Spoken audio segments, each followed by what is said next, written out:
कक्षा 10 पाठ 10 विद्युत धारा। आज हम पढ़ेंगे ओम का नियम और ओम के नियम का प्रायोगिक सत्यापन, साथ में प्रतिरोध के बारे में और प्रतिरोधकता क्या होती है उसके बारे में। तो चलिए शुरू करते हैं। सबसे पहले हमारा पॉइंट है ओम का नियम। देखें, सन 1826 में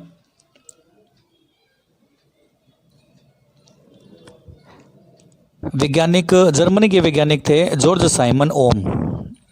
ये जो आपको याद रखना है वो मैं बता रहा हूँ, लिख रहा हूँ। जॉर्ज साइमन ओम ये जर्मन के वैज्ञानिक थे, यानी कि जर्मनी के। इन्होंने एक नियम दिया था, प्रतिरोध का नियम दिया था। इस कारण से इनके नाम के आधार पर ही इस नियम को भी हम ओम का नियम कहते हैं। जैसे इनके नाम के अंत में ओम था, इन्होंने इस नियम को दिया था, तो इसलिए इनका नाम के आधार पर ही इस नियम को हम ओम का नियम भी कहते हैं। अब ये नियम क्या होता है उसके बारे में पढ़ते हैं। देखिए, इस नियम के अनुसार यदि चालक की भौतिक अवस्थाएं, यदि चालक की भौतिक अवस्थाएं, जैसे भौतिक अवस्थाओं का मतलब है जैसे ताप, दाब, क्षेत्रफल, लंबाई, अनुप्रस्थ काट का क्षेत्रफल,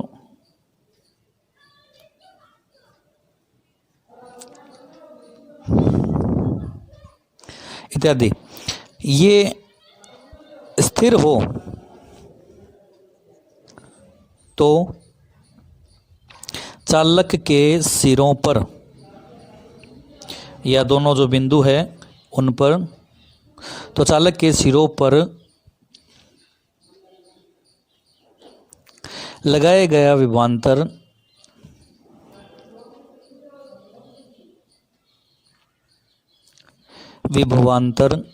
जो होता है, जिसे हम V से दर्शाते हैं, वो विद्युत धारा जिसे हम I से दर्शाते हैं, विद्युत धारा के समानुपाती होता है।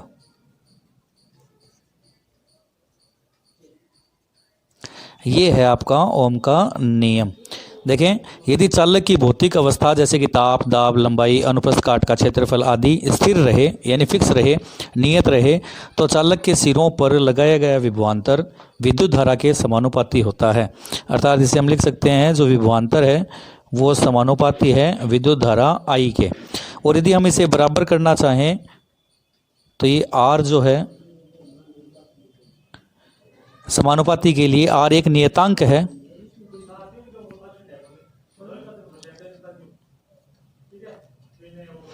नियतांक है जिसे प्रतिरोधक या प्रतिरोध कहते हैं, यानी कि रेजिस्टेंस, प्रतिरोध कहते हैं। मात्रक देखें प्रतिरोध का, प्रतिरोध का मात्रक निकालने के लिए जो V का मान है, अर्थात वोल्ट जिसे कहते हैं, जैसे R हम ज्ञात करते हैं, तो देखें V, R और I दोनों गुणा में थे तो उधर जाएगा, पक्षांतरण में तो बट्टा में। R का मात्रक निकालें तो V का मतलब वोल्ट, I का मतलब एम्पियर, वोल्ट बट्टा एम्पियर या प्रतिरोध का मात्रक ओम होता है। तो ये है ओम का नियम। देखें, जॉर्ज साइमन ओम ने 1826 में, जर्मनी के वैज्ञानिक थे, इन्होंने एक नियम दिया था, यदि चालक की भौतिक अवस्था ताप, दाब, लंबाई, अनुप्रस्थ काट का क्षेत्रफल स्थिर रहे, तो चालक के सिरों पर लगाया गया विभवांतर विद्युत धारा के समानुपाती होता है, अर्थात V समानुपाती I। और इस समानुपात को हम नियतांक द्वारा बराबर करना चाहें R के रूप में, तो R एक प्रतिरोध है, यानी प्रतिरोध का नियतांक है, जिसका मात्रक है R बराबर V बटा I। ये सूत्र है, ये आपको काम आना है आगे हल करते समय, जो याद रखना है। V का मतलब विभवांतर पहले पढ़ चुके हैं, जिसका मात्रक होता है वोल्ट, I यानी विद्युत धारा जिसका मात्रक होता है एम्पियर, तो प्रतिरोध का मात्रक हो जाएगा V बटा I या V बटा A एम्पियर, या फिर ओम। ये जो चिन्ह है ये ओम का है, तो इसे हम ओम भी कहते हैं। ये देखें, तो ये है ओम का नियम, नोट करें। इसके चलिए बात करते हैं ओम के नियम का प्रायोगिक सत्यापन, उसके बारे में। देखिए सबसे पहले एक परिपथ बनाते हैं। जो सारणी पड़ी थी इससे पहले वाली वीडियो में, ये बैटरी है, प्लस माइनस, बड़ी लाइन प्लस की, छोटी लाइन माइनस की, बैटरी यानी कि सेल। उसके बाद में ये है कुंजी यानी कि स्विच। उसके बाद में ये है प्रतिरोध, प्रतिरोधक नियंत्रक।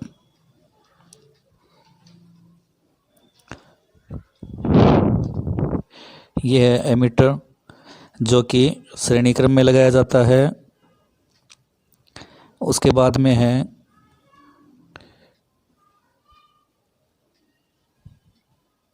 इस बिंदु P और Q, दो बिंदुओं के दो सिरों पर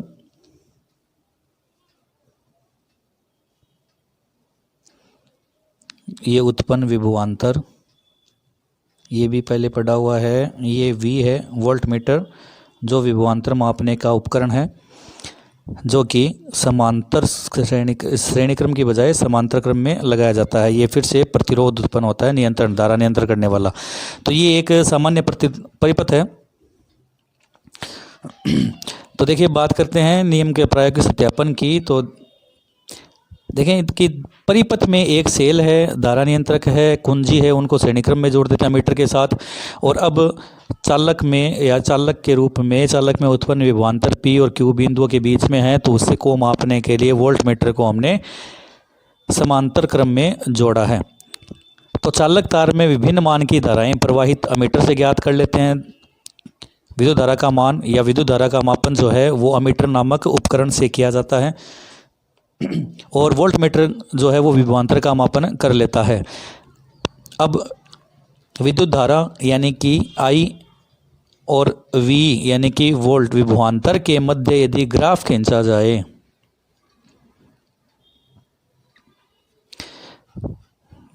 विभवांतर और ये है x अक्ष पर आपका विद्युत धारा, यदि ग्राफ खींचा जाए तो ये इस प्रकार एक सीधी रेखा उत्तरोत्तर बढ़ते हुए क्रम में दिखाई देती है।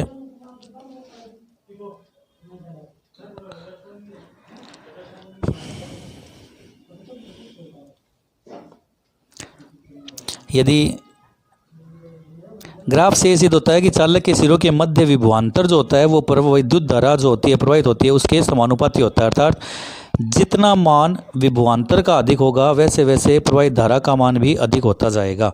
अर्थात जो ग्राफ की लाइन है वो सीधी तिरछी रेखा के रूप में उत्तरोत्तर बढ़ती हुई दिखाई देती है।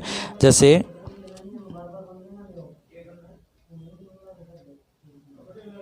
यदि ये 1 है, ये 2 है और ये 3 है, इधर 1 और 2 और 3 है, ये एक एक मान बढ़ा है, 2 इसका बढ़ेगा तो इसका भी बढ़ेगा, इसी तरह 3 इसका बढ़ेगा तो इसका भी बढ़ेगा। इसका मतलब दोनों एक दूसरे के समानुपाती हैं। यदि V का मान बढ़ता है तो I का विद्युत धारा का मान भी बढ़ेगा, और यदि V विभवांतर का मान कम होता है, घटता है, तो विद्युत धारा का मान भी घटेगा। विभवांतर व विद्युत धारा के मध्य ग्राफ से जो प्रतिरोध होता है उसको हम इस प्रकार से लिख सकते हैं, R बराबर tan थीटा, यानी कि लंब बट्टे आधार, इसके रूप में हम tan को कोण को मापते ही हैं, और V बट्टा I यानी कि विभवांतर बट्टा विद्युत धारा। ये है ओम के नियम का प्रायोगिक सत्यापन। कैसे करते हैं ये तो मैंने रैखिक रूप से बताया आपको, लिखते कैसे हैं उसके बारे में फिर वही बात है। पहले हमने एक परिपथ बनाया जिसमें बैटरी, कुंजी, R प्रतिरोध नियंत्रक, और उसके बाद में अमीटर को श्रेणी क्रम में लगाया है, जबकि विभवांतर को P व Q दो बिंदुओं के मध्य उत्पन्न हुए विभवांतर को मापने के लिए वोल्टमीटर को समांतर क्रम में लगाया है। इस प्रकार से फिर ग्राफ खींचेंगे तो वह एक सीधी लाइन होगी, और वही सीधी लाइन जो है वो ये दर्शाती है कि विभवांतर और विद्युत धारा एक दूसरे के समानुपाती होते हैं। अर्थात दोनों में से यदि किसी एक का मान भी बढ़ेगा तो दूसरा का मान भी बढ़ेगा, और दोनों में से एक का मान कम होगा तो दूसरा का मान भी कम होगा। ये होता है समानुपाती। उसी समानुपाती को हम यदि नियतांक द्वारा हटाएं या नियतांक द्वारा बराबर करें तो वो नियतांक कहलाएगा आपका R, यानी कि प्रतिरोध। यह है प्रायोगिक सत्यापन का मतलब होता है प्रयोग करके सत्यापित करना। अब बात करते हैं प्रतिरोध क्या होता है, यानी कि प्रतिरोध की मात्रक हमने जैसे इससे पहले वाले में ओम के नियम में पढ़ाई था कि प्रतिरोध क्या होता है। इसके अलावा प्रतिरोध का मात्रक ओम, उसके बारे में पढ़ा था। प्रतिरोध की निर्भरता के बारे में पढ़ रहे हैं कि प्रतिरोध किन कारणों पर निर्भर रहता है। तो देखें प्रतिरोध जो होता है वो, या पर लिख देते हैं प्रतिरोध की निर्भरता, यानी कि वो किस पर निर्भर रहता है उसके बारे में। तो प्रतिरोध जो होता है वो एक तो चालक की लंबाई पर निर्भर करता है, और चालक की जो लंबाई है उस पर निर्भर कैसे करता है, उसके लिए वो समानुपाती होता है। अर्थात फिर से वही बात है, समानुपाती यानी कि लंबाई यदि बढ़ा दी जाए चालक की तो उसका प्रतिरोध भी बढ़ जाएगा। यदि चालक की लंबाई कम है तो इसका मतलब प्रतिरोध का मान भी कम होगा। यानी समानुपाती का मतलब दोनों एक साथ बढ़ेंगे। और एक होता है व्युत्क्रमानुपाती, यानी कि एक घटेगा और एक बढ़ेगा, तो ये समानुपाती है। इसके अलावा प्रतिरोध जो होता है वो चालक के अनुप्रस्थ काट के क्षेत्रफल पर भी निर्भर करता है। एक तो होता है निर्भर किस पे करता है और उसके बाद में कैसे निर्भर करता है, तो वो भी याद रखना आपको। जैसे लंबाई है तो लंबाई के समानुपाती होता है, जबकि अनुप्रस्थ काट के क्षेत्रफल के अनुप्रस्थ काट भी किस चीज़ की ले रहे हैं हम, चालक की। तो चालक के अनुप्रस्थ काट के क्षेत्रफल पर भी निर्भर करता है, और उसके लिए क्या होता है, व्युत्क्रमानुपाती होता है। जैसे लंबाई को हमने L कह दिया, क्षेत्रफल को हम A एरिया द्वारा दर्शाते हैं, तो उसके लिए वो व्युत्क्रमानुपाती होता है। व्युत्क्रमानुपाती यानी कि समानुपाती का विपरीत, यानी कि एक मान बढ़ता है और एक घटता है। कोई भी उसमें से बढ़ेगा तो एक घटेगा। जैसे सीधा सा ये मान लेते हैं कि एक घर में 5 व्यक्ति हैं। यदि मान लीजिए राशन की मात्रा निश्चित है 10 किलोग्राम है, व्यक्तियों की संख्या यदि बढ़ेगी तो राशन कम मिलेगा उन सबको, यानी कि कम रूप में बंटेगा, तो वे व्युत्क्रमानुपाती होते हैं। ठीक इसी तरह यदि मान लीजिए समानुपाती को समझना हो तो समानुपाती को हम इस प्रकार से समझ सकते हैं, आलू का या किसी और सब्जी का भाव जो है मोल भाव है उसके रूप में समझ सकते हैं। जैसे कि 1 किलो आलू का 10 रुपये है तो 2 किलो आलू का 20 होगा, 3 का 30 होगा, 4 का 40 होगा। तो यानी कि एक मान बढ़ेगा तो दूसरा भी बढ़ेगा, परंतु व्युत्क्रमानुपाती में एक बढ़ता है और एक घटता है। तो प्रतिरोध अनुप्रस्थ काट के क्षेत्रफल के व्युत्क्रमानुपाती होता है। अर्थात इनमें सीधा सा देखें, L जो होता है प्रतिरोध यानी कि R, L के तो क्या होता है समानुपाती यानी कि सामने ही, जबकि क्षेत्रफल के व्युत्क्रमानुपाती यानी कि बट्टा में उल्टा होता है उसका। ये हो गया आपकी समीकरण नंबर 1, ये हो गई समीकरण नंबर 2। अब है कि समीकरण नंबर 1 व समीकरण नंबर 2 को यदि मिला दें या आपस में गुणा करें तो क्या होगा। तो समीकरण 1 व समीकरण 2 को या इन दोनों से ही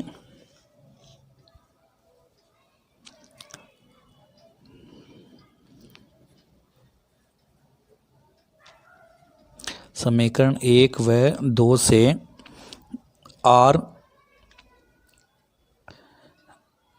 L/A के व्युत्क्रमानुपाती होता है। और इसे यदि हम बराबर करना चाहें, इस समानुपाती व्युत्क्रमानुपाती के चिन्ह को बराबर करना चाहें तो एक नियतांक लगाना पड़ेगा, जहां K को हमने नियतांक माना है, यानी कि एक निश्चित अंक है, ताकि ये व्युत्क्रमानुपाती का चिन्ह बराबर के समान हो जाए। K एक नियतांक है जिसे हम क्या कहते हैं, विशिष्ट प्रतिरोध। K का मतलब है, जैसे सभी जो अंक लिखे हुए हैं या अक्षर लिखे हुए हैं किसी न किसी का सभी का मतलब होता है।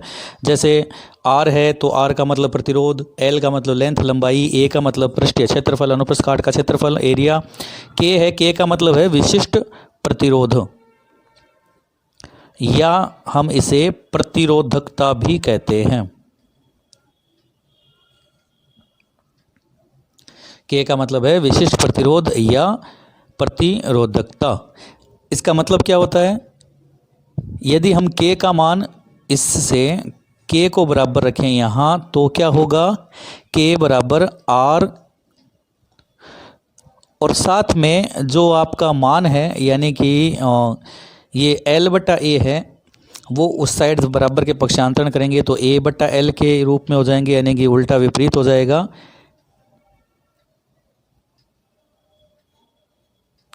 अब देखिए यदि मान लीजिए ए जो है वो एरिया जो है आपका क्षेत्रफल जो है वो 1 मीटर स्क्वायर हो और जो लेंथ है वो आपकी 1 मीटर हो,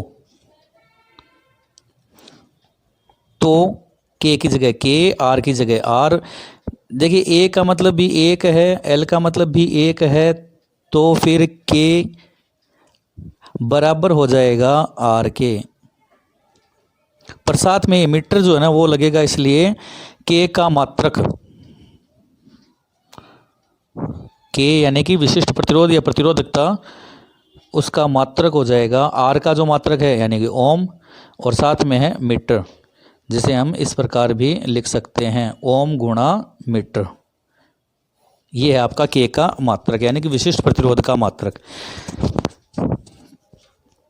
तो जो हमने अभी पढ़ा था ओम का नियम का सत्यापन, देखें ओम के नियम के सत्यापन से हमें दो सरल समीकरणें प्राप्त होती है। पहली समीकरण यानी कि प्रतिरोध जो है वो चालक की लंबाई के समानुपाती होता है, यानी आर समानुपाती एल, और अनुप्रस्थ काट के क्षेत्रफल के व्युत्क्रमानुपाती होता है, इसलिए आर व्युत्क्रमानुपाती 1/A।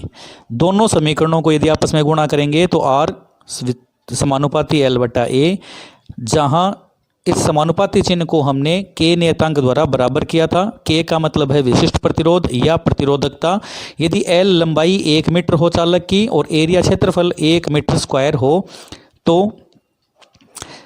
विशिष्ट प्रतिरोध का मात्रक क्या हो जाएगा, 1 से 1 डिवाइड हो गया, पर ये 1 मीटर स्क्वायर है, जबकि ये लेंथ जो है वो 1 मीटर है, तो 1 मीटर से 1 मीटर चला गया, 1 मीटर शेष रह गया, तो आर गुणा मीटर।